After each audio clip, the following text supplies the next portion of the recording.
What's going on, Dodgers Nation? The Dodgers 28-man opening day roster is set. We're going to dive into that in just a second, but quick reminder for all the latest Dodgers news and rumors all season long, be sure to hit that subscribe button, hit that notification bell, and if you want to see us post even more Dodgers content, smash that like button. Really helps out the channel. And as always, I'm with your takes down below in the comment section. Today's Dodgers Nation question of the day. How do you feel about the Dodgers 28-man opening day roster? What are some of your takeaways? Let me know down below. And for all latest Dodgers news, head over to DodgersNation.com.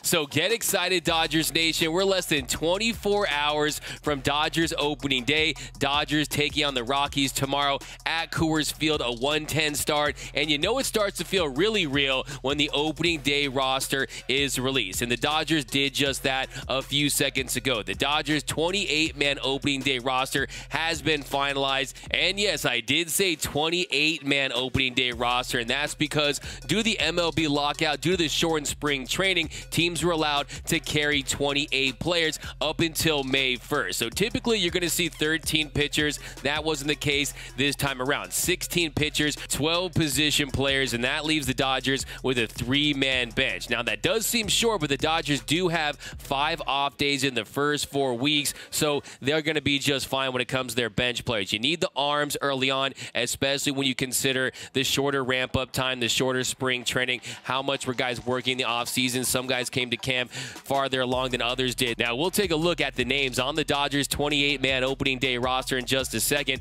but how'd they get down to 28? Well, they optioned right-handed reliever Phil Bickford to AAA OKC. So he was optioned. Now, there was some talk that maybe he wouldn't be ready for opening day. He was dealing with some arm soreness, but he did pitch a few days ago, and he's going to be a contributor to the Dodgers bullpen this season. Other moves they made, they sent Tommy Kahnle and Caleb Ferguson to the 10-day IL. They're still recovering from Tommy John surgery, so they're on the 10-day IL. Another move they made was they sent Victor Gonzalez on the IL with left elbow inflammation. So Vigon's on the 10-day IL, and that to me kind of feels like it could be a phantom move, but he's a guy that's really looking to have a bounce back here. You see he came into camp in great shape. He lost a lot of weight, so I think Victor Gonzalez, he's looked sharp at times. So we'll see what happens with that left elbow inflammation. But yeah, there's nothing very serious there, and he's going to get his opportunity at some point this season. Now let's look at this opening day roster, and let's start with the pitchers. So you've got Tyler Anderson. He was with the Pirates and the Mariners last season.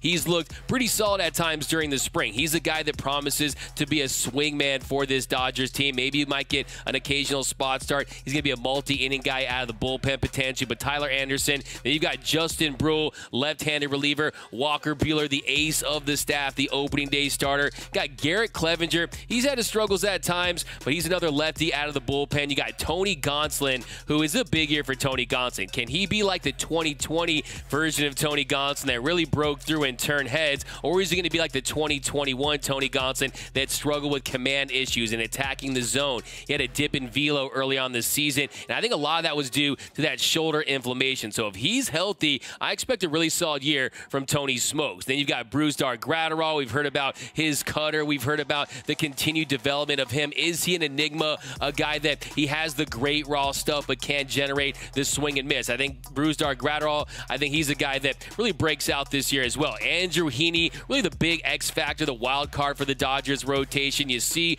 why this organization took a flyer on him. He's got the swing and miss stuff, a below average walk rate. For him, it's just about keeping the ball in the yard. A 2.01 home runs per 9 for Andrew Heaney last season. So we'll see. Can the Dodgers work their magic on Heaney? And I think he's going to be a name that you really keep a close eye early on this season, see how he looks coming out of the gates. Daniel Hudson, former Dodger, he comes back to LA. You saw what he was able to do for the Nationals in 2020. He's a guy that has nice swing and miss stuff as well, can be a big weapon out of the bullpen. The recently acquired Craig Kimbrel. Now, he looked awful in his spring debut, but he was lights out in his last action at Dodger Stadium, got that final out. He thought it was, didn't even know it was 2 strikes, didn't know it was 3 outs, but hey, when he's on, when he has the feel for his breaking stuff, setting up that electric fastball, Craig Kimbrel, I'm telling you, he's going to have a big year for the Dodgers. And then you've got Evan Phillips. He's a guy that the Dodgers found last year, another right-handed reliever. He can be solid for this Dodgers bull. He has gotten knocked around a little bit this spring, but hey, Evan Phillips, he's shown what he could do last season. Come in and get some big key outs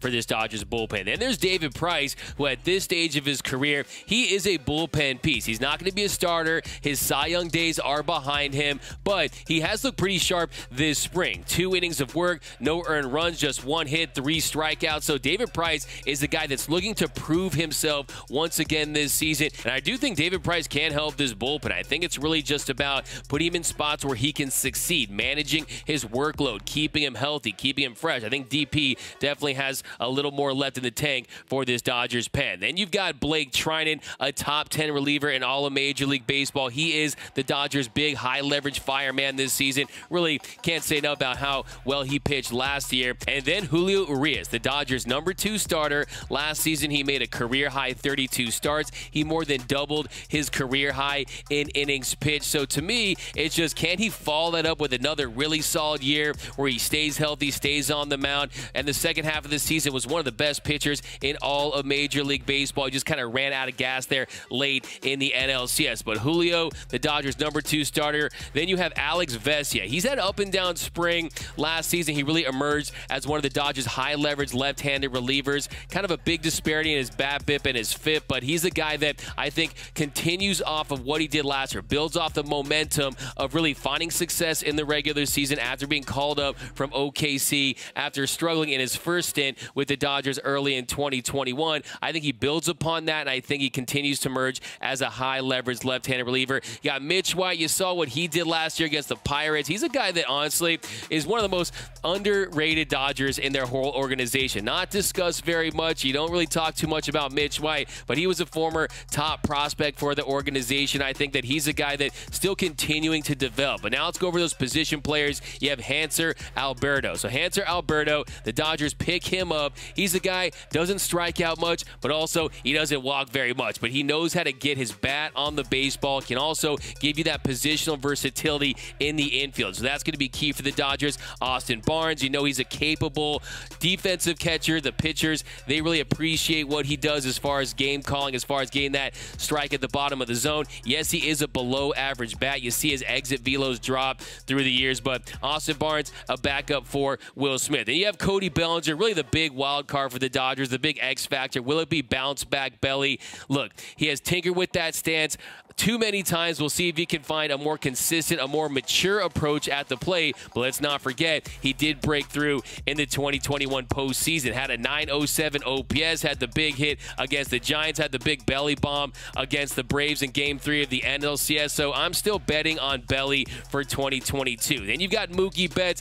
To me, the big thing with Mookie Betts is how is that hip? His hip was injured. He had to get that injection. He has got off to a slow start, but he always tends to really get off to slow starts. But I think it's Mookie Betts, so much talent. You got Freddie Freeman, the big offseason acquisition. Freddie Freeman is pretty much guaranteed production. You're going to get a 130 to 150 WRC plus. Look, if he goes crazy, maybe even higher than that, you're going to get a player that's going to hit close to 300, if not over, and close to 30 home runs, if not over. You're also going to get a premium defender at first base. And then you have Gavin Lux, another big wild card for the Dodgers. When he came up after a stint in OKC, he's playing the outfield, he finished strong. He had a .976 OPS in the month of September. So I still believe that Gavin Lux has a chance to be great for the Dodgers. We'll see if he can realize that potential this year. And then you've got Max Muncy, who was a fringe MVP candidate. He made the All-Star team last season. And then the last game of the year, he tears his ulnar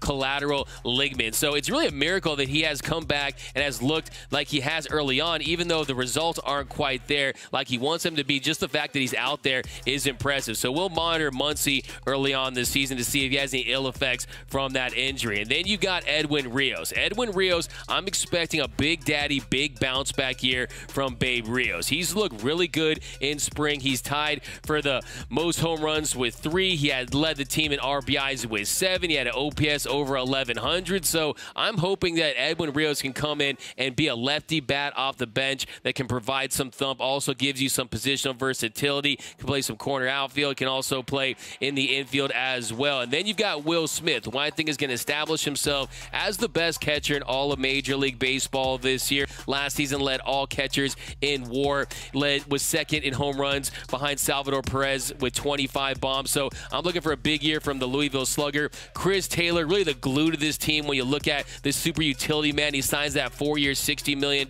deal. The Dodgers trade A.J. Pollock, so you're going to see him a lot in left field this season. He'll work his way around the diamond like he always does. Then Justin Turner, the longest tenured Dodgers position player. Last year, you saw the power surge early. He led the Dodgers in plate appearances and games played, but unfortunately, hamstring injury ended his season in the postseason. After hitting that home run against the Cardinals in the wild card game, no extra base hits after that, hit 118 in October. So JT's going to have a big year. I think it could be his final year with the Dodgers. I think he wants to go out with a bang. I think he wants to go out with a ring. And then you got Trey Turner. Trey Turner, to me, he's going to be the team's MVP. Might even win the league MVP. That's how good Trey Turner is. Last year, he led all players in F4. You saw what he was able to do offensively, winning the batting title, led the league with a .328 batting average, and there's really nothing he can't do on a baseball field. He's so electric, he's so dynamic, and he's just one of the best players in the game. Last season with the Dodgers, hit .338, had a 153 WRC plus. He started 52 of the Dodgers' final 53 games, had a 220 WRC plus versus lefties. So this team has struggled versus lefties in the past, so having Trey Turner, a guy that can really rake against lefties, is big time. So look, this Dodgers roster is stacked. They're loaded. Is a World Series or bust team. They have a lot of depth. There are some questions with the starting rotation. We're going to break that down in another video, but let me know down below in the comment section. What are your thoughts on the Dodgers 28-man opening day roster? Are there any other guys you want to see on it? Maybe a Jake Lamb or a Pilar, some other players. To me, I think this is the right roster. There's no question about it, but let me know down below. My name is Doug McCain. You can follow me on Twitter and Instagram at DMac_LA. Until next time, think blue, bleed blue, and I'm out.